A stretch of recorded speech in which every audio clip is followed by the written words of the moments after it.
Ryan Reynolds here from Mint Mobile. I don't know if you knew this, but anyone can get the same premium wireless for $15 a month plan that I've been enjoying. It's not just for celebrities. So do like I did and have one of your assistants switch you to Mint Mobile today. I'm told it's super easy to do at mintmobile.com/switch. Upfront payment of $45 for 3-month plan, equivalent to $15 per month required. Intro rate first 3 months only, then full price plan options available. Taxes and fees extra. See full terms at mintmobile.com.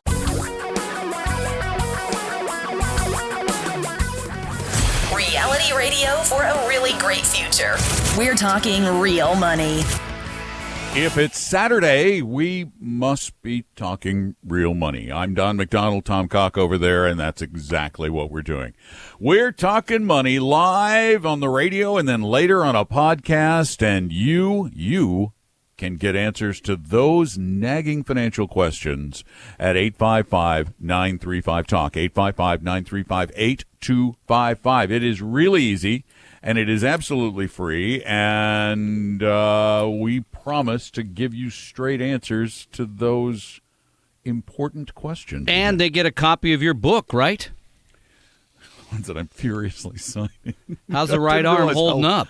I get cramped up at this age. Yeah. I think I'm getting arthritic hand from signing books. Yeah, it's a great book. Yeah. Really, Financial really physics. Well written. Yeah. So how money and investing no really obligation, work. you just get the book. You can read it. You can use it to prop up your terminal, whatever it is. Let's just start with that premise. All the stuff we offer you is truly free, and there's no obligation and no sales pitches. We just don't believe in that. Although we don't need it. Yeah, well, we kind of do. Because no, we don't. I made a misstatement earlier today. We need to raise our fees rather substantially. Turns out. Oh. Because really? we had a client what did you event. do? We had a client event today. Well, I messed up. We had a client event today, which is great because I love seeing everybody. Okay, this is going to be the saddest part of the show ever. Horrible We're going to raise our fees. This is really sad. Well, and I was there, and I was talking about the fact that you're coming out this summer to see a lot of our clients and hang out, and we have a 10th year celebration. Hard to believe, 10 years. Of vestry. But we do, and I was talking about the fact that your form of transportation was going to be a Gulfstream. Gulfstream? Yeah. Yeah, I think you may have misspoken. I did. Isn't a Gulfstream a very expensive aircraft? I believe it is, yeah. So I'd love it to be in a Gulfstream. I said if I couldn't remember. I asked one of our crack you couldn't advisors. Remember what I was. No, I asked, and they said Gulfstream, and I was like, so I said Gulfstream to everybody. Airstream. And yeah, and so which apparently the Gulfstream is like $20 million more than the Airstream. Yes, about $20 million. Yeah. More. Particularly this Airstream, which I bought used for $19,000. Plus, I said if Don's coming out here in a Gulfstream, I'm going to upgrade from my Honda Pilot.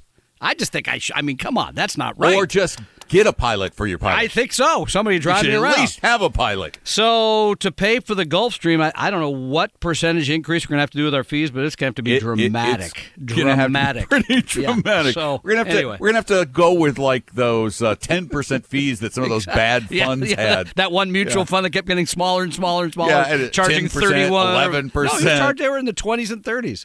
Yeah, it kept going up. At any rate, so congratulations on that. So you will be here very quickly. I think it's like a 2-hour trip from Florida or something with the Gulfstream. In the Gulfstream, a little but different deal. In the Airstream, it's more like several weeks. I know it is. And you've been promoting. I love this. You have been promoting that if you're in wherever, in the middle of nowhere, anywhere, and you can gather vaguely between Florida and Seattle, Washington, and you can gather 3 or more people. I'll come hang out. We'll talk money. Can't believe I still. No, I'm serious. We'll hang out and talk money. Come over to the KOA campground. We'll hang out around the picnic table and talk money. Bring your own dogs or burgers. Yeah, I'm not paying for the dogs or burgers. I'll just give you free chatting. But we can have a little barbecue out there. I've got my little Weber kettle that's going in. Okay. Make sure you clean it out before you get on the road. So. I figure I probably will dump the hot coals somewhere. I don't want to know. I don't want to know. I don't want to know. So no, I've got a 1989 Airstream that I'm in the process of fixing up. 1989. And I call it Talking Real Money Express Across America. Oh, Across America. Yeah. All right. Anyway, so no, you're not getting a Gulfstream. I've even I don't have designed a a new Gulfstream. logo for Never it. had a ride on a Gulfstream. Sorry.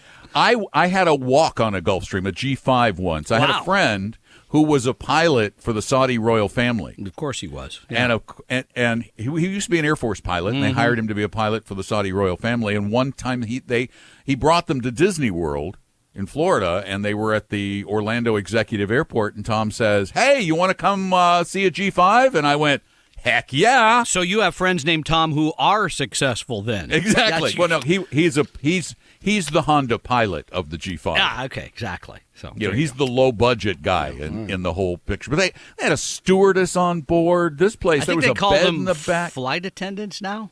I could be Not wrong the about Saudis. Not the that. Saudis. No, that's Not the let's, Saudis. Yeah, let's be careful with that. At any rate, you are not getting a Gulfstream. You're crossing the country in your Airstream, and we will transition this program to talk about money in mere moments.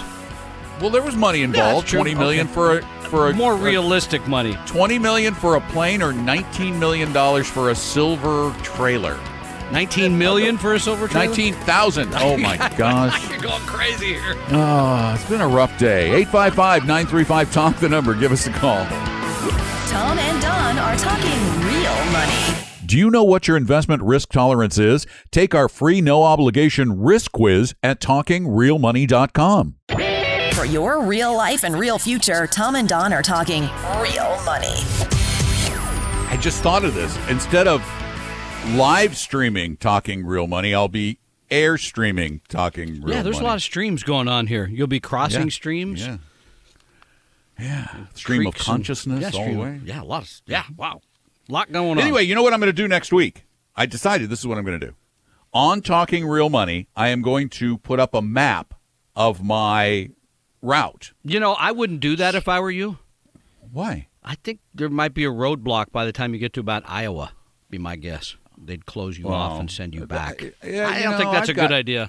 I know people in Iowa. All right. I just thought so that the folks can say, "Oh, look, he's going to be in my neck of the woods." I will schedule. Can't we put it on our phone so we can watch you driving my or something? My three people get together at the KOA in. I just actually booked the KOA in Bismarck, North Dakota. No. I did. You don't have to go that far north, do you? Well, we are. Yeah, pretty right. much I don't to get think to so. Seattle. Yeah, Seattle's kind of north. I'm aware of our geography, but it's I thought you could it's go like more the direct. next. It's right next door to Canada. You don't get a lot more north. Okay, well, yeah, and That's what that country is I over can there. see Canada from my house, as you All know. right. So. Before we get going, the number here, by the way, 855-935-TALK, 855-935-8255. Give us a call. Can we talk about four-letter words on Please, the show? I'll ask. Is that okay? Yeah. Yeah, she says fine, All right. whatever. She's All not right, going to get there fired. There are two really important four-letter words. Yeah. That I'm you expecting need George Carlin to jump in here in a minute. Yeah, four-letter words that you need to really know when it comes to investing. There's two of them. One we're going to talk about today. And my mind went to a different One of them is an F word. I'm sorry. Fees. Yeah? Okay. Fees. All right. Fees. Okay. That's an That's F word. not the one mine went to, Fees. but okay, yeah. Okay, no, I didn't. Okay. And no, don't even go wherever you went. I'm not trying to stop. Because I've known you way It's too already long there. and you scare me. I know, it's already there. Go ahead. But the word we're going to talk, the word of the day, Yeah, okay. the password Is? risk. Oh, okay. Risk. All right. Risk is something that is horribly misunderstood. So No. we're going to have Yeah. the underlying theme It's of not a today's very show. good word, actually. No, it's people hate it. Well, it's not. I But you hate need it, to 'cause know doesn't- it. It doesn't really. I think to most people, they don't understand really when it comes to invest. I think a risk. I think a total loss. That's what I think. That's so. well, when you're Right. when they're done with these 2 hours, they're going to know risk. Yeah, I think they will. All right, good. All right, that's all I wanted to say. Okay. 855-935-TALK is the number. I got a great risk story coming up for you in just a minute. Oh, my gosh. Talk about taking ridiculous risk. And kind of Absolutely getting insane. paid for it, and then not getting paid for it. Yeah. Tom, next? Who's next? Tim? What? Mike? You told me he was next. I don't know. It's not on the screen. Oh, there it is. Yes, it is. Hey, Mike, welcome to Talking Real Money. I might. Oh, he's. Hi, Mike. Don't They welcome didn't to put him on. Talking They Real didn't Money. put him on hold.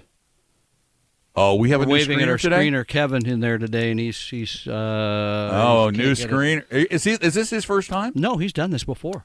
Well, then how come he didn't put him on I hold? don't know. Kelly's going to go help him figure it out. Really? So, yeah. All right, Anyway, go ahead. You mean do the risk thing? Well, yeah, I'm gonna I think do we this. should. This is a great story. This story just appeared this morning in the New York Times. I had never heard about this. Now, this happened in September of 2018 in a little office in Stockholm called the NASDAQ Clearing. Well, apparently there is a guy in Norway named Einar Aas, A-A-S. Yes?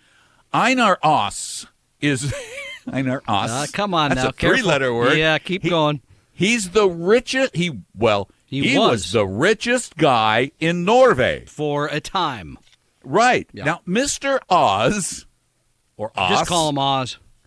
Mr. Oz lived in a little fishing village in Norway, and what he did to make all his money was he traded electric futures contracts. Put a charge into the market, did he? Apparently. Electric companies will hedge their future energy prices by selling these options, and Yep. he was buying up these options, and he was making hundreds of millions of dollars per trade. He found an inefficiency in the market and was capitalizing and was on that. exploiting it to the tune of almost $1 billion. He even got a seat on what is called NASDAQ Clearing. These are these little clearing centers where they clear trades for major banks. Yeah. He got a seat with all these major European banks on this center. They actually gave an individual a seat, so he became part of this group, and he could make even bigger trades. Well, he made a trade last year that was so big and went so badly wrong that he almost took down European banking, possibly even global banking. What? He ran NASDAQ Clearing totally out of capital, the capital that backs up all these trades if they go bad. He didn't have enough money to cover it. It totally wiped him out. He didn't have enough money. He went from being the richest to being bankrupt. Wow. On this one trade. It was so big. The banks in Europe had to, out of pocket, put in tens of millions of euros each into this pool to cover these trades because it totally wiped them out of money. And what they finally decided that individuals couldn't have seats on these exchanges anymore. It would only be banks. That was a really dumb thing. But what it shows is this concept of risk. We get caught up in somebody. We love the story of the Mr. Oz who made himself nearly a billionaire playing the market. Yep, he was playing the market. That he was. And finally it caught up with him, and his bet, literally bet, went bad because of the weather. The weather took him down? The weather and took him almost down took the banks down too? It was overly rainy, and his contract was expired worthless. All this money. And that he'd leveraged himself to the hilt to buy it, and it was all because there was more rain, so that Norsk Hydro had more electricity than they knew what to do with. And his bet was wrong. It killed his bet was wrong. And so what is he doing now? Did he go back to fishing? I don't. He wouldn't comment for the article, but I read another piece in the Swedish press that said he had reached an agreement with all of these banks to liquidate everything he owned to pay them back. Which probably still won't cover it. No, it won't cover it, but it'll help. And he's now he lived in this palatial estate on the coast in this city that he had bought all the property around it. As a matter of fact, he was the biggest taxpayer in this tiny city. They had their school budget now is cut because he's broke. Wow. This is in today's New York Times? Today's New York Times. That's worth fascinating reading. piece. Yeah. Very long, involved piece about cross-border financial stuff. And, so that, I mean, we can pretty much all agree that that's a large amount of risk. Betting on futures contracts? Yeah, right. Yeah. But when we come back, we'll talk about the real type of risk you should consider taking. Right. We're going to start with the extreme. Yeah, this is the kind of risk when you do online trading and stuff like that. It's the crazy nutso risk that you shouldn't be taking. We want to talk about the realities of risk, though, throughout the show, and we want to talk about your level of risk in your portfolio. Give us a call. Tom and Don are talking real money. Just about everything you need to know about money can be found at our website, TalkingRealMoney.com. Your guides to a really great financial future. Tom and Don are talking real money. And speaking of risk, it's like boating season now in Seattle. Do you have your dinghy out? I don't have my dinghy, but I do own a boat, as you know. 1 week every year I own a boat. Oh, no, they call that renting in America. Okay. Well, I know maybe where you come from. That is owning boat. But in America, it's enough for we me. rent boat for 1 week. Don't make me tell the Don McDonald boating story falling again. off the tube, off the inner tube. Actually, we'd have to bring somebody else from the office. They tell it better than I do. So the gurgling sound, the whole thing. You guys sit around telling embarrassing stories about me. Well, I'm not going back to Lake Chelan this year. Okay. The heck with you. Well, then we'll have to find somebody else to throw in the water. to dump in the lake. 855-935-TALK is our phone number. It's Risk Day on Talking Real Money, and it's also Talk to You Day, as it is every day on Talking Real Money. And, Mike, we do have you now. Welcome to the show. Hey, Mike. Hi. Yeah, Mike from Puyallup. Thank you for calling us. Yeah, well, thanks for taking my call. I have a 401k question. I have a 401k through work. I'm 64. 2 years ago, I had everything invested in total 100% stocks. And I kind of thought I needed to probably start backing off a little bit. And about that time, they came out with, I have Vanguard at work, and they came out with the, what I thought was like the robo-advisor with Financial Engines. Yeah. And yeah.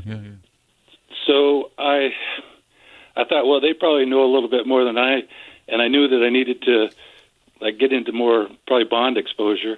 And so I think I did a risk quiz with them kind of thing. I also did the one that you guys have online. I think I came out at about a 60. But I was kind of concerned that it really swung a little too far to the bonds, because right now I'm at I think it's 67% or 61% bonds, 27% stock. And then the other thing that I don't ever hear you guys talk about is retirement saving trusts. They put me in 12 or 13% of that. Well, I got to tell you, on topic. Yeah, Are you on really, topic? This is not a planted call, by the way. We don't know Mike. No. Don't think we know him. First time caller. I've been wanting to call for months, and I've been listening to podcasts since last summer. And I heard Financial Engines mentioned one time, but I never really heard anything about them. So I was just I kind of wanted to make a call, and was that kind of a dumb move on my part? Should I just kept managing myself and switched? Well, what rate of return do you need on your money? Well, it'd be nice to get between 5 and 8% or so. Yeah. Okay. Here's a couple of things. Here was my first thought. One, if they have you at 61% fixed income. Well, the trust is bonds too, I believe. Right, but you said is your total mix 61% bonds and 39% equities? No, he had 27% equities. Yeah, 61.3 bonds, 27.3 stock, and 11.4 short-term reserves. Yeah, which is just a short-term bond fund. Okay, I mean that's just the same thing. So. Wow, to me that is hyper conservative. Yeah. That just feels. How old are you? 64. 64, I have it written down right here. There you are. 1 to 2 more years, and I've got about $350,000 in the account. You got a 60 on our risk quiz, which tells me that you should probably be around 50% stock. Well, at least. At least. Yeah. That's so. Did they tell you how they arrived at this very conservative portfolio? Well, I know there was some risk management thing that I took when I first set it up, and then it just from there on it just was sell off equities, buy these, and they've got me in Vanguard Total Bond Market and Vanguard Total International Bond. We're not a We're fan totally, of that, but and that I don't part's have any okay. issues. I don't have any issues with the products. What I'm having a little issue with, and I can hear it in your voice that you're having a similar issue with it, is the allocation. And it strikes me as strange, unless they came up with a totally different risk score for you, risk tolerance score. It strikes me that one of two things is going on. Either they got something from you that made them think you were extra conservative, or there's a little bit of market timing going on there. But either way, I think you should be a little bit more aggressive, and I don't know if you're getting really a lot for the extra money you're paying them. It doesn't sound like it. Thanks for the call, Mike. Tom and Don are talking real money. It may not be the sexiest website in the world, but it's your one-stop shop for real money information, talkingrealmoney.com.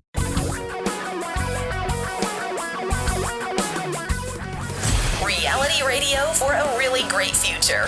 We're talking real money. 855-935-8255. That's our number to talk about your financial issues, and you'll get a free copy of my book, Financial Physics. And your calls do not have to be on topic. I want to make that clear. They don't have to be about risk, although risk is involved in almost everything you do with money, and it ends up being sort of an underlying theme along the way. Now, before the break, we were talking with Mike about his account that he had with just Vanguard, and then he went with Financial Engines, which is now Edelman Financial Engines, as they merged with Rick Edelman's firm to make a behemoth firm. I mean, a massive investment advisory firm. And I assume that you're paying a fee to Financial Engines for their advice. I would guess. Yes, you are. Now, I went to Edelman Financial Engines' new Form ADV Part 2 brochure, and here's what it says about ERISA plans, which are qualified retirement plans. It says, and just to stop you there for a minute, this is like a company-sponsored plan. Company-sponsored plan. Versus if you just went to these folks as a regular consumer. There's a difference Correct. there. Okay. Here, the stated direct quote from their ADV: fees for investment advisory services provided to retirement and pension and other ERISA plans will not exceed the fees referenced above for IRA and taxable accounts and may be lower. By the way, did you read this lower. last week? I think it's FINRA that wants to get rid of the mays from the ADV. Oh, that would be great. Because what does that mean? What is May? I mean, that is such a ridiculous thing to say. Come on. Whatever the fee is, say what the fee is. That's what they're saying is that it won't be any higher than this fee. Are you ready for this fee? I now, forget what it is. Financial Engines used to be inexpensive. Is it 1.5? But now that they've merged, 1.5 is where their fees start. Right, yeah. Start at 1.5, it's kind of and the lowest they go is 0.9. What? That is the lowest fee they will ever charge, it says. Unless you say May in the meeting. Unless they say May. Actually, where does it break? Oh, wait. It breaks it's up to 250,000. It's 1.5. Yeah.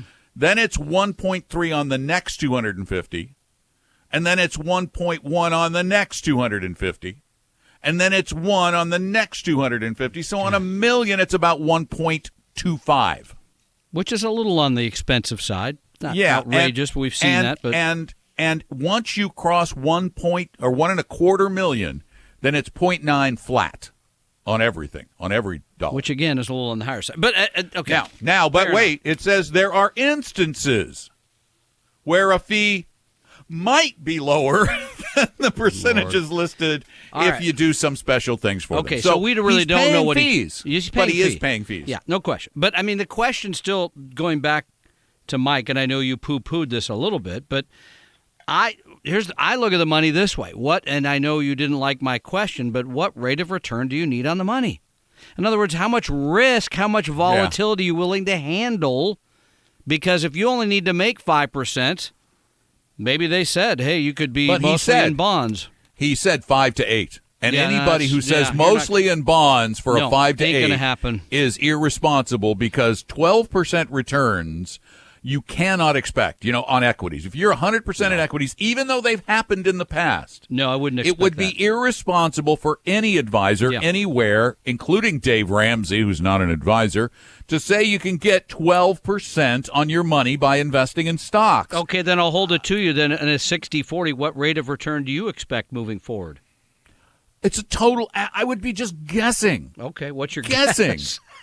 6? I think that's reasonable considering the fact that the bond part is paying a little over 2 right now. Yeah. I just So, don't see how it could be much better than Yeah. that. So to buy all that, so just to go back to complete the loop with Mike, I honestly think that it'd be in a if you're not even retired Yeah. at 64, to be in a portfolio that is only 1/3 in stocks, it's kind of outrageous, really. I agree. And Unless I hope you're this doesn't talking come out with a wrong, but- very, unless you're talking with a very conservative investor That's a really a portfolio for someone who's kind of old. or scared.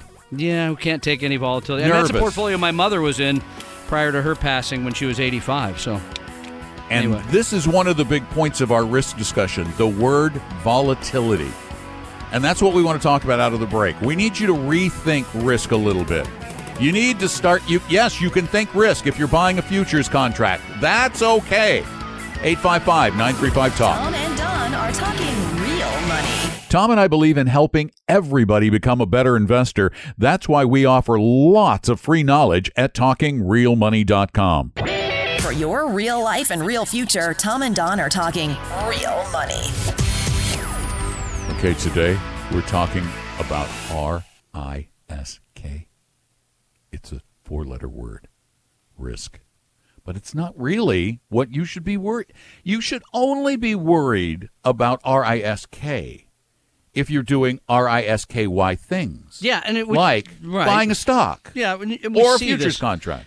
What I've seen lately is because we've been in this 10-year bull market or close to it, and people have made 5, 6, 7% a year, blah blah blah, whatever it is, right? And then they wake up and go, but if I had done that, if I bought that stock, what about a marijuana stock, or what about Bitcoin, or what about something I would have made a lot more money. They get kind of greedy, and then they say, and then they could get sold into something, or they decide to start picking stocks. That's Or, risky. had you looked back at the guy we talked about earlier, the futures contract guy, you would have said, I could be a multi-millionaire by trading futures contracts. Well, it worked for him There you go. until it didn't. Remember that Bitcoin thing? People made they bought it for like $10 and it became $20,000. That's right. Wow, And what's that it worked trading out at really today? well for you, $5,700. Okay. Which, by the way, this past week it was up about 5%. I think I in did read 1 week. I think I saw the headlines about that. It's back. 1 week, it's back. God's Yeah. sakes. But when you're investing in the entire global economy, people talk about, they say, well, investing in the stock market is too risky right now. right. Because it's high. Yep. Wait a minute. Wait. You're buying the economy of the planet. Is the economy of the planet going to become worth less over the next few years and stay there? Really? You honestly think that? Then call us. you're somebody who listens to Art Bell or listened to Art Bell late at night, aren't you? Now, don't pick on Art. He's been gone for several years. I know. You know that, but he lived in a cave in Nevada. I think it was a trailer, actually. with a foil hat on his head. That he did. He Oh, was wait, talking about maybe it risk was averse. Maybe it was an Airstream. Probably. Was. Well, I'll be in my aluminum trailer. one of those guys who better would- than an aluminum He hat. would not have trusted the Gulfstream, that's for sure. So No. 855-935-8255. Give us a call. We'll talk about your financial issues as we're going to do with Larry right now. Hi, Larry. Welcome to the show. Yes, thank you. I wanted to ask you, Don, I've been hearing conversations about these major companies that are buying back their stock. Is there any indication that comes out of these big companies like Amazon, for example, buying back their own stock at certain times versus other times? Well, Amazon, by the way, Amazon has not bought back any of their stock. They have not. Okay. Apple, on the other hand, though, has been buying up their stock like mad. What does that mean? they It want to means that eliminate the number of shares that are in the Right. float that are out there for people to buy and sell. And what that Okay. does, as a matter of fact, just last week after Apple announced a I can't remember the exact amount. I think it was 80 billion. No, eight. I don't remember. It was a multi-billion-dollar buyback, and they announced. This was a brilliant little trick on Tim Cook's part. They announced disappointing earnings and disappointing revenue, but at the same time, they bought back their stock, and the stock price went up. Way up. And why do companies do that? Let's talk about that. Primarily, by the way, it's a balance sheet issue. Okay. It just makes it. It just sort of cleans up. It makes things look better. Number two, it reduces the dividend payment that they make dramatically. Right. So you have fewer people to pay that dividend to. For them. Yeah, no, it's it is good all for them, about that. And right. It's good for the share. It's good for the remaining shareholders too, because it reduces the number of shares outstanding. And stocks are a supply and demand product. If you reduce the supply and the demand remains constant, one thing must happen: the price must go up. Okay. I see. But okay, I think what you're asking is, should I buy stock? What I get the sense is, should I buy, shares of companies that are buying back? Is that what you're asking? Yeah, that's pretty much it. I kind of thought so. And the answer is yes. Oh. Well, you shouldn't be buying individual. But I'm saying yes as part of a diversified portfolio. Don's going crazy. We do not recommend you buy, nor do we use for our clients, individual equities because they take on a ton of risk. You have to be careful because somebody could have just tuned out right after you said yes, and they're going to go, I'm buying Apple, click. Don't drive off the road or anything. Buy it as part of a diversified portfolio. It should not be eliminated due to that factor. I'll put it that way.